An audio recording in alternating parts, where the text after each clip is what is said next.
అసలు ఎలా మొదలెట్టాడంటే ఏదైతే ఐపీఎల్ రికార్డు ఉందో మొన్న రీసెంట్గా వచ్చిన రికార్డు 16 బాలల్లో, అలానే 17 బాలలో, 18 బాలలో మొత్తం హెడ్ అభిషేక్ శర్మనే ఉంది. అతను 15 బాలలోనే హాఫ్ సెంచరీ చేశాడు.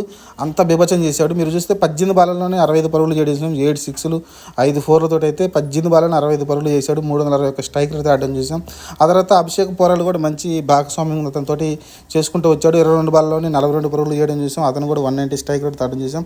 వీళ్ళిద్దరు ఏదైతే ఆడారో ఇన్నింగ్స్, ఇది కూడా మళ్ళీ మ్యాచ్ కొంచెం క్లోజ్గా వచ్చేలా కనిపిస్తుంది అని కొంచెం కంగారు పడ్డాం. ఆ తర్వాత కంగారునైతే అయితే ఎక్కువసేపు ఉంచలేదు. అది కొంచెం త్వరగానే ముగించేశాడు. మన మంచి మార్కెండే మంచి బౌలింగ్ వేయడంతో అయితే ఇద్దరిని పెవిలియన్ పంపించాడు. ఇద్దరు ఏదైతే బాగా ఆడుతున్నారో ఇద్దరిని కూడా మార్కెండే అయితే పెవిలియన్ పంపించేసాడు. వీళ్ళు కూడా పవర్ ప్లేలో 88 పరుగులు చేయడం చూసాం. ఒకనొక టైంలో అయితే అసలుకి మనకు దగ్గరగా వచ్చేసారు అనిపించింది నాకైతే. ఆ తర్వాత పంతు కొంచెం పైకి కూర్చుంటే బాగుండు అనిపించింది. కానీ పంతు అయితే స్టబ్స్ తర్వాత